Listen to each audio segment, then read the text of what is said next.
కాబట్టి అరకవగా దేవుని మందిరానికి వచ్చి ఏదో అనుకొని ఫలానా మేలు నాకు జరగాలి అని అనుకున్నప్పుడు ఆ మేలు జరగకపోతే ఏమనిపిస్తుంది, ఇంకెందుకు వచ్చింది అని అనుకునేటువంటి మనసు కలుగుతుంది. ఇట్లా చూడండి, మీకు ఒక మాట చెప్పాలి. యేసుక్రీస్తు ప్రభువారి యొక్క సిలువను నిదానించి చూడనటువంటి ఏ భక్తుని భక్తి అయినప్పటికీ కూడా ఏదో ఒక రోజు రెక్కలు కట్టుకొని ఎగిరిపోతుంది. ఒప్పుకుంటారా? ఒప్పుకొని తీరాలి. మళ్ళీ యేసు ప్రభువారి యొక్క సిలువను నిదానించి చూసి ఆయన సిలువలో మన కొరకు పడినటువంటి ప్రయాస, తద్వారా మనకు అనుగ్రహించదగినటువంటి భాగ్యమును నిదానించి చూడకపోతే ఏమండి, మన ముక్కు కూడా ఏం చేస్తుందంటే, ఏంటది ముక్కు ఏం చేస్తున్నప్పుడు జలుబు చేస్తుంది. అవునా? అది కూడా ఏం చేస్తుంది, గుడికి వెళ్తే కూడా జలుబు తగ్గలేదు, ఇంకెందుకు గుడికి రాకుండా అని అంతా నిజం. కనుక దేవుని అంటే స్నేహితులారా గమనించండి, సిలువను నిదానించి చూడనటువంటి భక్తుని యొక్క ఏ భక్తి అయినా, ఎంత భక్తుడైనప్పటికీ కూడా ఏదో ఒక రోజున తిరిగి మరలా లోకములో కలిసిపోయేటువంటి ప్రమాదం ఉంటుంది. అందుకే భక్తులు ఏం ఏర్పాటు చేశారు, 40 దినములు శిలువ ధ్యానం ఏర్పాటు చేశారు. ఏం చెప్పండి? 40 దినములు శిలువ ధ్యానంలోనికి వెళ్ళి శిలువ మీద వేలాడుతున్నటువంటి స్వామిని చూడటమే కాదు, ఆ స్వామి యొక్క అంతరంగంతో మమేకమయ్యేటువంటి స్థితిలోనికి రాగలిగితే ఇక భూలోక జీవిత కాలం అంతటిలోనూ కూడా ఏ పరిస్థితి దేవునికి దూరం చేయదు. ఇది మనం గ్రహించాలి. అందుకే అపోస్తలుడైనటువంటి పౌలు గలాతీయులకు రాసిన పత్రిక 6వ అధ్యాయము 14వ వచనంలో అంటారు, క్రీస్తు యేసు యొక్క సిలువనందు తప్ప మరి దేని యందును అతిశయించుట నాకు దూరమవునుగాక. సరే, ఏంటంట పౌలు గారి పొట్టేంటి? సిలువను చూశాడు కనుక ఇక ఏ పరిస్థితి పౌలు గారిని దూరం చేయలేదు దేవునికి. కాబట్టి నేను ఇంత భక్తుడయ్యానంటే నాకు అతిశయం ఏంటంటే సిలువ. దేవుడు నా కొరకు సిద్ధపరిచినటువంటి కిరీటాన్ని అందుకున్నాను నేనని తిమోతితో చెప్పగలిగాడు అంటే కారణమేంటి? సిలువను నిదానించి చూసినటువంటి అనుభవం. ఇక్కడ మనం ఆలోచన చేస్తే దావీదు గారు ఇక్కడ ఆరాధన, అమ్మ నిద్ర రానిపోతున్నామ్మా, వీళ్ళు వచ్చిందే ఆలస్యం, అప్పుడే నిద్రపోతున్నారు ఎట్లాగా, ఇక్కడ రికార్డ్ అవుతుంది పేర్లు రావడానికి, నిద్ర రానివ్వకూడదు. ఏనండి ముఖ్యమైనటువంటి సంగతి. కాబట్టి దేవుని పిల్లరా, ఉపవాసం ఉండి ప్రార్థన చేస్తే దేవుడు ఆ ప్రార్థన పిల్లరా నెరవేర్పుని ఇవ్వకపోతే ఏమనిపించాలి దావీదు గారికి? ఏంటయ్యా, నీ కోసం నేను గొర్రెలను విడిచిపెట్టి వచ్చాను. ఏమండి, నువ్వు రాజుగా ఏర్పాటు చేసినటువంటి ఆయన దురాత్మ పీడిస్తూ ఉంటే నేను పాల్గొలేను. పూర్తి చేయండి. ఆ గొలియాతును సంహరించడానికి నా ప్రాణాలకు తెగించి పరిగెత్తాను. ఏమండి, ఇవన్నీ ఏం చేయాలి? దావీదు గారికి గుర్తురాదు. చూడండి, నేను 10 సార్లు గుర్తు తీశాను. అవునా? గుర్తుంటే రావాలి. ఎవడు జలుబు చేసి కూడా వచ్చినప్పుడు మరి ఎందుకు దావీదు గారి గుర్తు రాదని చెప్పాలి? చెప్తున్నాను, ఇవే ఎందుకు గుర్తురాలా? దావీదు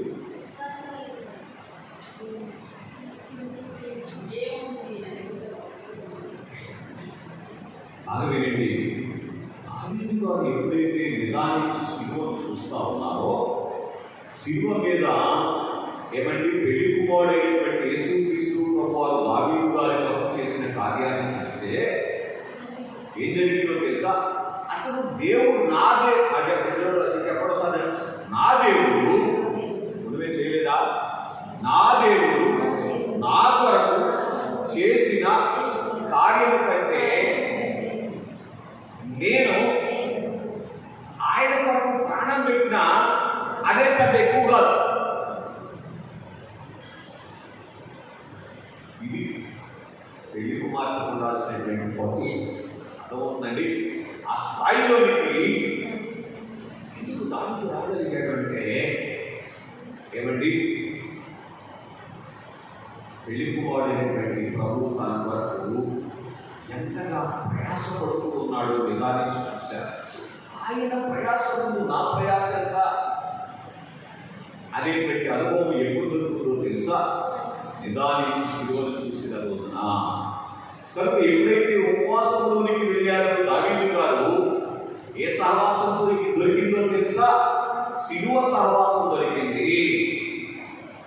అందుకే యేసు ప్రభువు ఏం చెప్పారు? ఎవడైనా నన్ను వెంబడింపగోరిని ఎడలా తనను తాను తగ్గించుకొని తన సిలువను ఎత్తుకొని వెంబడించారు. ఇప్పుడు ప్రభువుతో సహవాసం కావాలంటే దేనితో సహవాసం కావాలి? సిలువతో సహవాసం కావాలి, సిలువ ఎత్తుకునే అంత సహవాసం కావాలి. కుదురుతా? ఎప్పుడు కుదురుతుంది? ఉపవాసంలోనికి వెళ్ళి సిలువ మీద ఏమండి నీ ప్రాణప్రియుడు నీ కొరకు చేసినటువంటి కార్యాలు చూసిన రోజున దావీదు గారు అలా నిదానించి చూశారు కనుక ఏమండి తన అభ్యర్థన ఫస్ట్ 8 దినాల ఉపవాసం అక్కడ రాయబడలేదు, కానీ కొన్ని 7 దినాలు అనుకుందాం. 7వ దినం రాయబడి ఉంది కాబట్టి 7 దినాల ఉపవాసం ఉంది దేవుని యొక్క పాదాల దగ్గర బతిమాలుకున్నాడు. అక్కడ ఏం చేశాడంటే ఆయన ఆ 17వ వచనంలో అదే మాట్లాడాడు, దేవుని బతిమాలగా. ఇట్లా బతిమాలుకున్న ప్రార్థన నెరవేరకపోతే ఏమంటే ఎటువంటి ప్రార్థనవి? ఈసారి కాకపోతే ఇంకోసారి ట్రై చేయొచ్చు అనుకునే పరిస్థితి కాదు. ఆల్రెడీ బిడ్డ చనిపోయాడు. అర్థమైందండి? మీకు ఎందుకయ్యా నేను వెంబడించి నేను పెట్టి మనసు రాలా, వెంటనే లేచి స్నానం చేసి శుద్ధి చేసుకొని దేవుని మందిరంలోనికి వెళ్ళారంట. దేవునికి మహిమ కలుగుతుందా? అర్థమవుతుందండి? కనుక ఎందుకు అలా వెళ్ళగలిగాడని మనం ఆలోచన చేస్తే, ఇలా నా కొరకు ఎంతగా సిలువను అనుభవించినటువంటి నా ప్రాణప్రియుడు నాకు అవసరమై ఉంటే ఈ బిడ్డను బతికించేవాడే అనేటువంటి ఇలా నమ్మికలోనికి వచ్చారు. నా దేవుడు కాదనుకున్నటువంటిది నాకెందుకు? ఇది ఎవరి అనుభవం చెప్పంటారా? తండ్రి నీ చిత్తమే సిద్ధించుగా కానీ కలువరినాథులు కలిగినటువంటి అనుభవం. ఈ అనుభవం ఎప్పుడు వచ్చింది దావీదు గారికి? అది మీరు శివుడు దగ్గరికి వస్తే వచ్చింది. ఎక్కడికి వచ్చింది? అందుకే దేవరాజయ్య గారు ఏమని పడారు? యేసు క్రీస్తుని సిలువ ఎప్పుడు ధ్యానము చేయు నా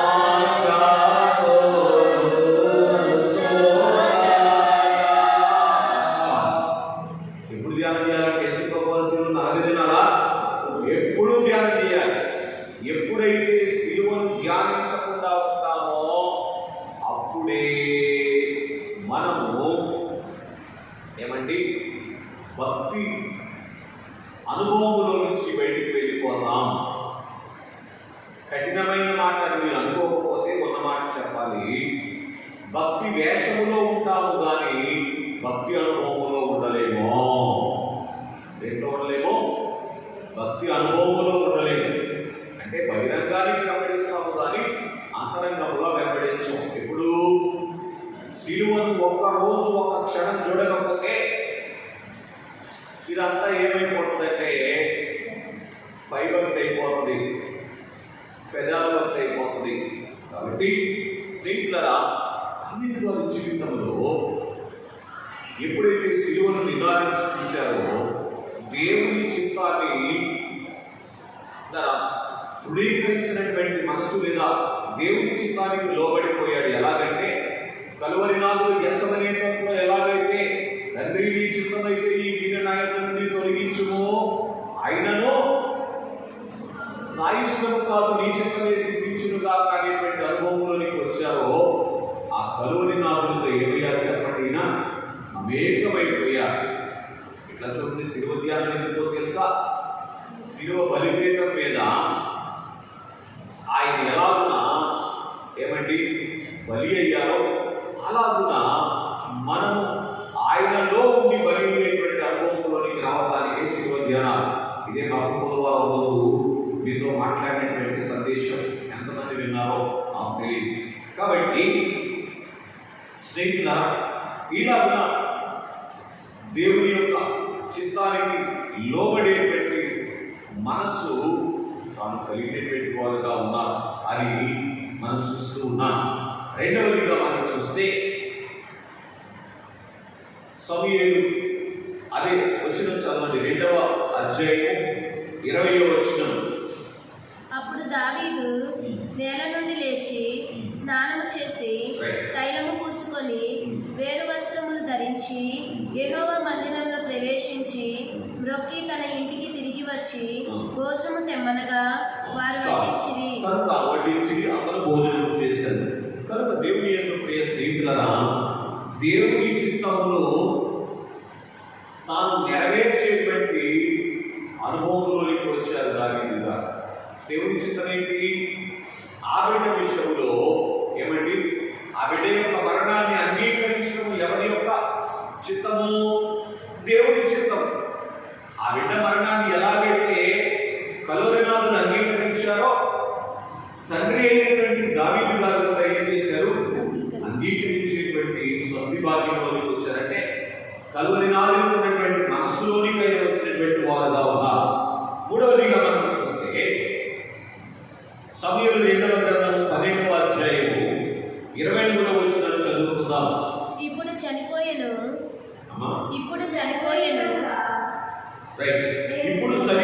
కనుక అంటే వాళ్ళు ఏం చేశారంటే ఆ ప్రక్కన ఉన్నటువంటి వారు అడుగుతున్నారు 22వ వచనంలో దావీదు గారిని, బిడ్డ ప్రాణంతో ఉన్నప్పుడేమో ముందు వచ్చినప్పుడు కనుక బిడ్డ ప్రాణంతో ఉన్నప్పుడేమో ఉపవాసం ఉన్నావు, ఇప్పుడేంటయ్యా చనిపోతే భోజనం చేస్తున్నావు అని అడిగితే ఆ మాటకు సమాధానంగా ఏమండి 23వ వచనంలో దావీదు గారు అంటారు, ఇప్పుడు చనిపోయేను కనుక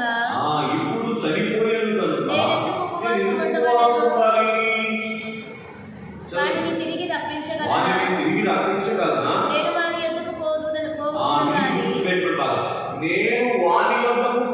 గాని వాడు నా యొద్దకు మరలా రాడని వారితో చెప్పెను. ఇక్కడ సంగతి ఏమిటంటే నేను వాడి యొద్దకు వెళ్తాను కానీ ఒక రోజున వాడు మళ్ళా నా దగ్గరికి రాడు అని దావీదు గారు మాట్లాడినటువంటి మాటలో ఏం మనకు కనబడతావో తెలుసా? ఎట్లా చూడండి, అదిగో నా ప్రాణప్రియుడు నా కొరకు శిలువ మహాయజ్ఞం చేస్తా ఉన్నారు. దీనిని బట్టి నేను ఒక రోజున ఆయన యొద్దకు చేరుకుంటాను. ఎవరు చెప్పండి? నేను ఒక రోజున ఆయన యొద్దకు చేరుకుంటాను అనేటువంటి విశ్వాసములో బలపడినటువంటి వారుగా ఉన్నారు. కనుక తన యొక్క శక్తిని చూసేటువంటి కలువరినాథుని యొక్క శక్తిని గ్రహించినటువంటి వారుగా ఉన్నారు. ఏంటి కలువరినాథుని యొక్క శక్తి? ఒకరోజు నన్ను ఆయన దగ్గరికి తీసుకుని వెళ్తాడు అనేటువంటి దేవుని యొక్క శక్తిని గ్రహించేటువంటి స్వస్తి భాగ్యం. దేవుని శక్తిని మానవుడు ఎరగటమే స్వస్తి ధన్యత అని మీ గమనానికి తీసుకుని వస్తా ఉన్నాను. దేవుని చిత్తములకు మానవుడు లోబడటమే మానవ జీవితంలో స్వస్తి. దేవుని చిత్తములు మానవుడు ఎరగటమే మానవ జీవితంలో ఉన్నటువంటి స్వస్తి భాగ్యం. కనుక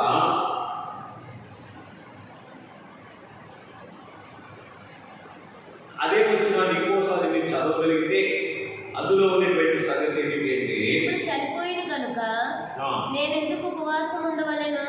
నేనెందుకు ఉపవాసం ఉండవలెను? వారిని తిరిగి రప్పించగలనా? వారిని తిరిగి రప్పించగలనా? చాలండి. ఇప్పుడు ఎప్పుడైతే ఆ ఉపవాసంలో ఉండి శిలువనాథుని వైపు చూస్తా ఉన్నారో ఏం కనబడింది దావీదు గారికి? తనలో ఉన్నటువంటి బలహీనత కనబడింది. ఏం కనబడింది? నేను బలవంతుడిని కాదు, మా దేవుడే బలవంతుడు అనేటువంటిది ఎప్పుడు అర్థమవుతుందో తెలుసా? శిలువ దగ్గరికి వస్తే కానీ అర్థం కాదు. ఎట్లా చూడండి, శిలువ వైపు చూడకపోతే మన బలహీనతలు బయటకు వస్తాయా? బయటికి రావు. నా అంత భక్తులు లేదు అనుకునేటువంటి, నా అంత బలవంతుడు లేదు అనేటువంటి పరిస్థితి. బహుశా దావీదు గారికి ఏం కనబడుతుంది? నా అపరాధముల కొరకు నా దేవుడు అంతగా యజ్ఞమయ్యేటువంటి బలహీనతలో నేను ఉన్నాను, ఇంకా నేనే వాటి బలవంతుడు, నేనేం చేయగలను అనేటువంటి తన బలహీనతను తాను గుర్తించేటువంటి మనస్సును తాను అందుకునేటువంటి వారుగా ఉన్నారు. ఇదే స్వస్తి భాగ్యం. కనుక దేవుడు చూసిన పాపం కనబడినటువంటి దైవజనులు ఉన్నారంట, పాతాళంలో అట్టడంలో ఉండవలసిన పురుగు వంటి వాడు నేను అన్నారంట. దేవుడు దేవదాసయ్య గారిని ప్రతి అణువును మైక్రోస్కోప్లో నేను పెట్టి చూసినా నాకు ఏ దోషము కనబడలేదు అని దేవుడు అంటే దైవజనులు అన్నారంట. అయినా కానీ నేను పాతాళంలో అట్టడుగునా ఉండవలసినటువంటి వాడను, గురువు వంటి వాడను అన్నారట. సరే, ఎప్పుడైతే శిలువను నిదానించి చూస్తామో శ్రీకార గమనించండి, మన యొక్క ఏమండి చెప్పాలి అంటే ఇసుక లేనివంత బలహీనతలు కూడా మనకు వేటగా కనబడతాయి. లేకపోతే మీ కంటిలో దూరం పెట్టుకొని ఎదురు వారి కంటిలో మనసు చూసేటువంటి పరిస్థితుల్లోనికి వచ్చి వేస్తుంది. కనుక దేవుని ఏదైతే శ్రీకార గమనించాడు.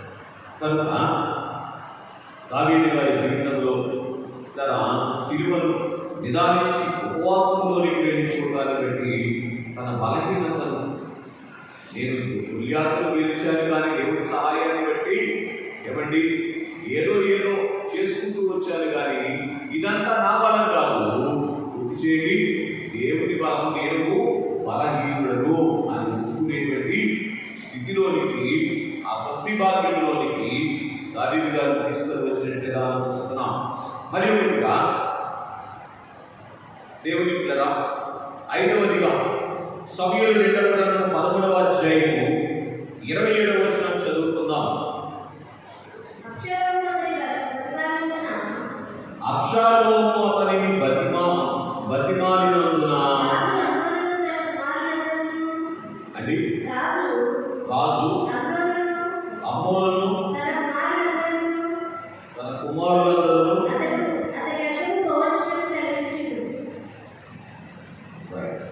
కొంచెం ఆగండి. 37వ వచనం 27 కాదు 37వ వచనం సహాయం చేయండి.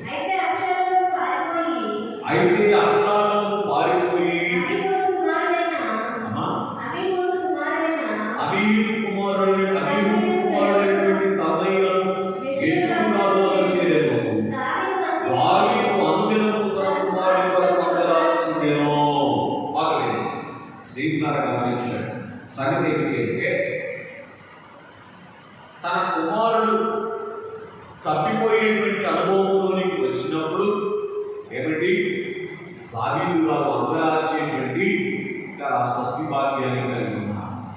ఎలాగంటే కలువరి నాదుని వైపు నిదానించి చూస్తూ సర్వమానవాళి తన యొక్క నుండి తప్పిపోయినటువంటి స్థితిని బట్టి కలువరి నాదుడు ఎలాగైతే నేను తప్పికొనుచున్నాను అని అన్నారో, మనోదుఖము కలిగినటువంటి వారుగా ఉన్నారో, కావున అదే భాగ్యంలోనికి, అదే స్వస్తి భాగ్యంలోనికి దావీదు గారి వెళ్ళడానికి మార్గం సరాలని అర్థమవుతుందండి.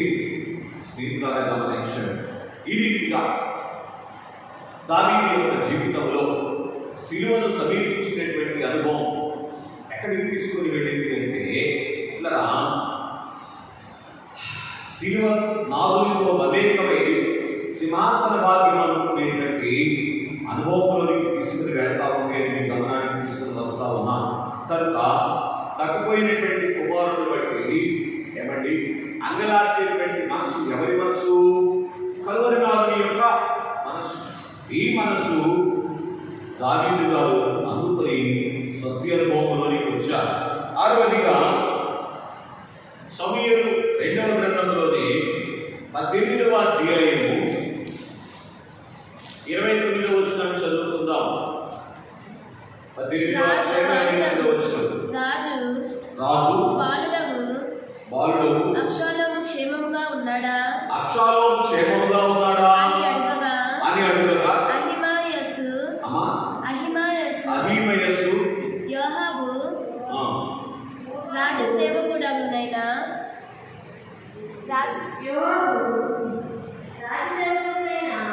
నీ శాసనములను పంపినప్పుడు గొప్ప అల్లరి జరుగుటను చూచితిని గాని అది ఏమైంది నాకు తెలిసినది కాదని చెప్పాను. అప్పుడు రాజు నీవు ప్రక్కకు తొలగి నిరచీకమైన వారి ఆజ్ఞ తీయగా వాడు తొలగి నిలిచింది. అంతలో చూసి వచ్చి నా ఏలినవాడ రాజా నేను నీకు శుభసమాచారం చేర్చింది. నేను చెప్పిన వచ్చిన మీరు బాగా వెళ్ళా. 18వ అధ్యాయం 29వ వచనం. రాజు బాలుడగు అబ్షాలోము క్షేమముగా ఉన్నాడా అని అహిమయస్సును అడగగా. చాలు ఆగండి. ఇక్కడ ఎవరి క్షేమం కోరుతున్నారు దావీదు గారు?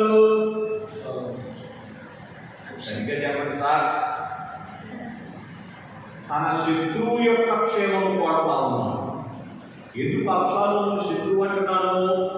అబ్షాలోము దావీదు యొక్క రాజ్యాన్ని, తన తండ్రి యొక్క రాజ్యాన్ని వశపరుచుకొని తండ్రిని సంహరించడానికి కూడుకున్నటువంటి వాడు. ఇటువంటి అబ్షాలోము యొక్క క్షేమము కోరుకునేటువంటి భాగ్యాన్ని ఏమంటున్నానో తెలుసా? తన శత్రువు యొక్క క్షేమమును కోరుకున్నటువంటి స్వస్తి భాగ్యం అంటున్నాను. ప్రభు చెప్పలేదా? మీ శత్రువులను ప్రేమించండి, మిమ్మల్ని హింసించు వారి కొరకు ప్రార్థన చేయండి. ఇప్పుడు కల్వరినాథుడు ఇట్లా చూడండి, శిలువ మీద ప్రేరాలతో మాట్లాడేటువంటి మాట ఏంటి? మొదటి మాట, తండ్రి మీరేమి చేయించున్నారో మీరు కనుక వీరిని క్షమించండి. దీంట్లో ఏం కనబడుతుంది? తనను శిలువ వేసేటువంటి వారి మీద ఆయన కనబరిచినటువంటి ప్రేమ కనబడతాం. కనుక ఎప్పుడైతే కల్వరినాథుడు వైపు దావీదు గారు చూశారో, ఇప్పుడు తనను పరోక్షముగా శిలువ వేసింది ఎవరు? అబ్షాలోము. అంటే తన రాజ్యాన్ని తీసుకోవడం, తన గాయం కలిగించడమే కదా. ఆ రీతిగా తనకు శ్రమ కలిగించినటువంటి అబ్షాలోమును జీవిస్తా ఉన్నాడు. క్షేమం గురించి ప్రార్థన చేస్తా, ఆలోచన చేస్తా ఉన్నాడు. అర్థం చేసుకోండి. చూసారా? దేవుని స్నేహితులరా, యేసుక్రీస్తు ప్రభువారి యొక్క 2వ రాకడ సమీపంగా ఉన్న ఈ కాలంలో నిదానికి శిలువ వైపు చూస్తూ శిలువ నాదునికి కలిగినటువంటి మనస్సును మనం కలిగిన రోజున మనము సంపూర్ణమైనటువంటి స్వస్తి భాగ్యానికి మీకు ఆరంభంలో చెప్పినట్టుగా దావీదు గారికి చాలా భాగ్యాలు ఉన్నాయి. అప్పటికే ఏంటి? దేవుని కొరకు గొర్రెలు విడిచిపెట్టిన భాగ్యం, చెప్పింది మళ్ళీ జ్ఞాపకం చేస్తున్నాం. దేవుడు కోరుకునేంత భక్తి చేసిన భాగ్యం, దైవాత్మను పొందుకునేటువంటి ధన్యత, దురాత్మను పారదోలేటువంటి శక్తి, దేవుని కొరకు రోషము కలిగి నిలబడినటువంటి వాడు. ఇన్ని ఆధిక్యతలు ఉన్నప్పటికీ కూడా ఏం కాలేదు? చేయండి. తన యొక్క స్వస్తి సంపూర్ణం కాల. స్వస్తి అంటే మేలైనటువంటి స్థితి పరిపూర్ణం కాల. ఎప్పుడు పరిపూర్ణమవుతుంది? ప్రభు ఏ స్థితిలో ఉన్నారో ఆ స్థితిలోకి వెళ్ళిన రోజున మన స్వస్తి సంపూర్ణం అవుతుంది. అర్థమవుతుందండి?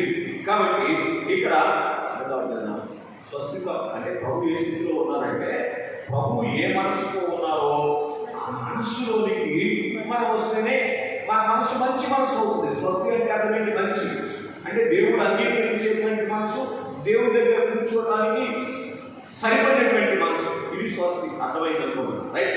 కాబట్టి స్నేహితుల ఈ మనసు దావీదు గారికి రావడానికి నుంచి తాను శిలువ వైపు చూస్తూ ఉన్నాడు కనుక ఏ అనుభవంలోనికి వచ్చారు చెప్పండి. ఏమండి? తన హాని కోరుకున్నటువంటి అబ్షాలోము యొక్క క్షేమం కోరుకునేటువంటి అనుభవంలోనికి వచ్చారు. స్నేహితులారా గమనించండి, ఆలోచన చేయడానికి ప్రయత్నం చేయండి. అందుకే యావత్సై గారు చెప్పిన మాట, ఏ మతమును కానీ ఏ మనిషిని కానీ దూషించరాదు, ద్వేషించరాదు. ఇదే దేవుని యొక్క ప్రేమ, ఇదే దేవుని యొక్క మనస్సు. కనుక స్నేహితులారా గమనించండి. అందుకే దేవుడు ఎవరిని కోరుకున్నారు? బైబిల్ విషయంలో బయలుపరచడం కొరకు, బైబిల్ విషయం లోకానికి అందించడం కొరకు దయచేసి కోరుకున్నారు. స్నేహితులారా గమనించండి. ఈరోజు బైబిల్ విషయాన్ని ఎత్తి చూపించడం కొరకు దేవుడు ఏం చేయాలి? మనము కోరుకోవాలి. ఈ మెట్టులోనికి వస్తేనే చెప్పమంటారా, బైబిల్ విషయాన్ని మనం ఎత్తి చూపించిన వారు అవుతాం. అర్థమవుతుందండి? శత్రువును క్షమించినటువంటి, శత్రువు యొక్క క్షేమం కోరుకున్నటువంటి అంటే పూర్తి చేయండి. పరోక్షంగా ఏం చేసే వీళ్ళు బైబిల్ విషయం ఎత్తి చూపించినటువంటిది. కనుక ఏంటి బైబిల్ విషయం అంటే? దేవుని పని, దేవుని అంతరంగమే బైబిల్ విషయం. కనుక దేవుని అంతరంగం లాగా మన అంతరంగం ఉంటే, దేవుని అంతరంగం కోరుకున్నట్లుగా మన బైబిల్ ఉంటుంది. అది లోకానికి కనబరిస్తే, ఏ లోకానికి కనబరుస్తుందనా? దేవుడు కోరుకున్నటువంటి బహిరంగాన్ని మనం ఈ లోకానికి కనబరిస్తే అదే బైబిల్ విషయం ఎత్తి చూపించడం. దేనిగా ఉందా? ఏం లేదు. స్నేహితులారా గమనించారు, ఆ స్థితిలోకి రాలేకపోతే చెప్పక తప్పదు. చెప్పడానికి రీతులు ఉన్నాయనేటువంటి లోక సామెతలోకి వెళ్ళిపోయేటువంటి మార్గం ఉన్నది. ఆయన వేరు, మనం వేరైపోయేటువంటి ప్రమాదం ఉంటుంది. ప్రభు చెప్పలేదా, నాకు వేరుగా ఉండి మీరు ఏమీయో చేయలేదు. కనుక ఆయనతో వివేకం కావాలి అంటే అనునాదుని నిదానించి చూడాలి.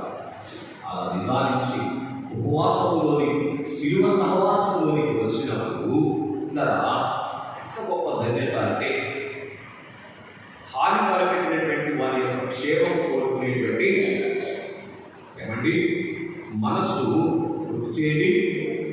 దావీదు గారు కలిగినట్లుగా మనం చూస్తూ ఉండేటువంటి వారంగా ఉన్నాం. కనుక ఇంకొంచెం ముందుకు వెళ్ళి ఒక మాట చదువుకొని ముగించుకుందాం. 24వ అధ్యాయం 14వ వచనం. సమూయేలు 2వ గ్రంథం 24వ అధ్యాయం 14వ వచనం. అందుకు దావీదు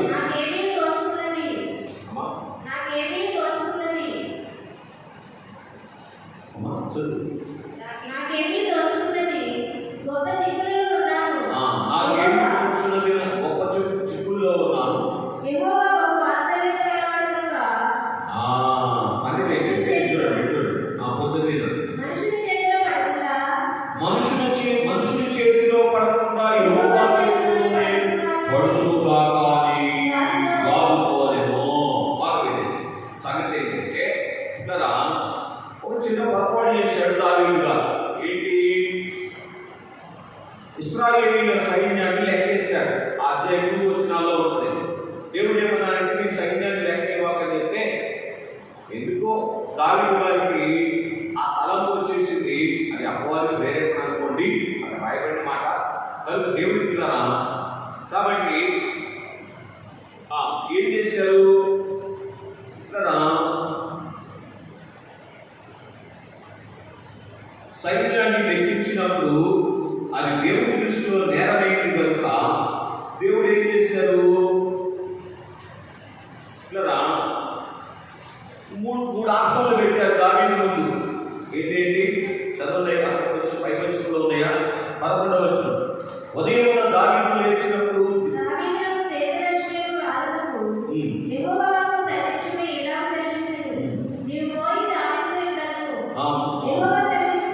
యెహోవా సెలవిచ్చినదేమనగా, 3 విషయములను ఎదురు పెడుతున్నాను, వాటిలో ఒకదాన్ని నీవు కోరుకునేలా నేనది నీ మీదికి రప్పించెదను.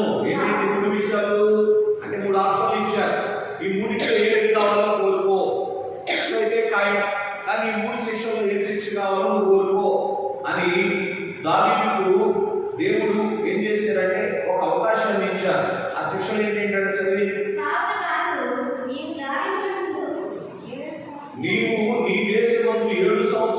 క్షేమము కలుగుట ఒప్పుకొందువా? మొదటిది. రెండవది, నిన్ను తరుముచున్నటువంటి నీ శత్రువుని ఎదుట నిలువలేక 3 నెలలు పారిపోవటకు ఒప్పుకొందువా? నీ దేశమందు 3 దినములు తెగులు రేపుటకు ఒప్పుకొందువా?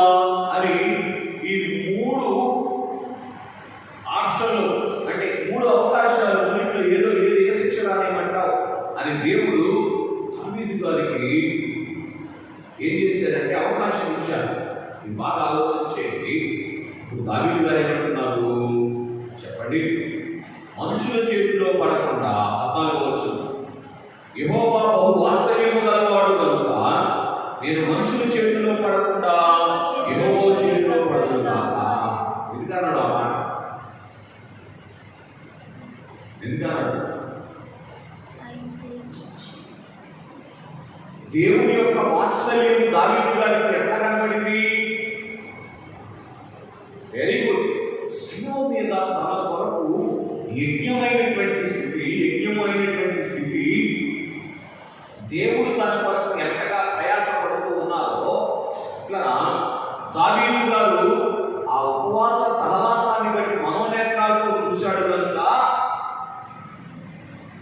మనుషుల కంటే వచ్చేది దేవుడే దయగలవాడు అనే సంగతిని గ్రహించారు.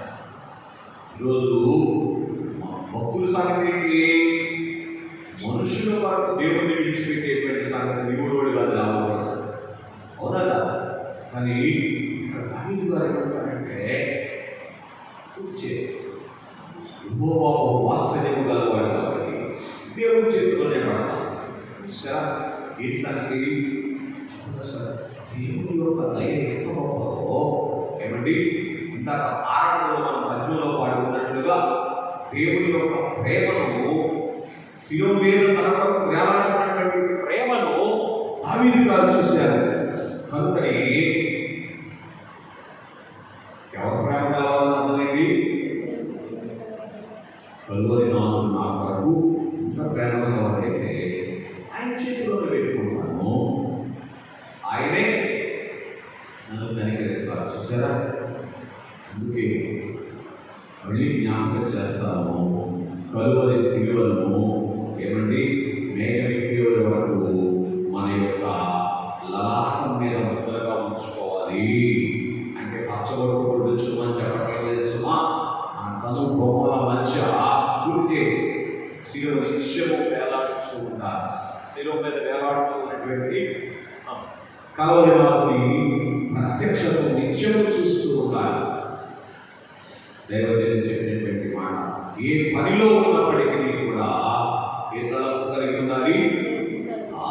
శిలువ తలంపు కలిగి ఉండేటువంటి అనుభవం అనేది కలిగితే ఇలా దేవుణ్ణి పరిపూర్ణంగా వెంబడించి దేవుణ్ణి వెంబడించినటువంటి స్థితిని సంపూర్ణం చేసుకునేటువంటి స్వస్తి భాగ్యంలోకి వస్తాము. తద్వారా దావీదు గారికి కలిగిన భాగ్యం ఏంటి? మత్తయి సువార్త 1:1 చదవండి. అబ్రహాము కుమారుడైన దావీదు కుమారుడైన యేసుక్రీస్తు వచ్చేవాడు. ఎవరి కుమారుడుగా పిలువబడ్డారు యేసుక్రీస్తు వారు? ఎందుకంటే శిలువను చూసి ముందుగానే తన యొక్క మనోదృష్టిలో శిలువను చూసి శిలువరాజుల యొక్క గుణములను దావీదు గారు సంతరించుకున్నారు కనుక దావీదు కుమారుడుగా ఆయన పిలువబడడానికి ఇష్టపడ్డారు. ఈరోజు మందిరంలోకి వచ్చినటువంటి చరిత్రని మన కుమారుడుగా ఆయన పిలువబడడానికి ఇష్టపడేటువంటి స్థితిలోకి రావడానికి ఇది అన్నారు. యెషయా భక్తులు ఏమంటారు? ఏలైనగా మనకు శిశువు పుట్టిన మన కుమారుడు అనుగ్రహించబడినటువంటి కుమారుడు మన కుమారుడు కావాలి అని అంటే మనం ఆయన కుమారులను కావాలి. ఆయనకు ఉన్నటువంటి మనస్సును ధరించుకున్నటువంటి స్వస్తి వాక్యాన్ని సంపాదించుకోవాలి. అతి ధన్యత కలువరి నాలుగు మనకు అనుగ్రహించి తన యొక్క మహిమ భాగ్యం చేత అలంకరించి ఈ స్వస్తి కార్యక్రమంలో మన యొక్క శరీరాత్మకు అవసరమైనటువంటి స్వస్తిని దయచేసి మహిమ మీద మనకు ఐదు ప్రవచనం దాకా పరిశుద్ధులైన మా తండ్రి, ప్రేమ గల దేవానికి వందనాలు. వేతబడేటువంటి కొద్ది వాక్కులు మా పిల్లల హృదయంలో గురించి అయ్యా, శిలువ ధ్యాన ఉపవాసంలో ఉన్నటువంటి స్వస్తి భాగ్యము మాకు వివరంగా మాకు పెట్టారు కనుక ఆ రీతిగా మా ఉపవాసంలో నిత్యం శిలువను ధ్యానిస్తూ శిలువ ధ్యానమే ఉపవాసంగా కలిగి ఉండేటువంటి శిలువ ధ్యాన ఉపవాసంలో శిలువ సహవాసంలోని మేము వచ్చేటువంటి అనుభవం నేర్పించి స్వస్తి భాగ్యంలోని నడిపించమని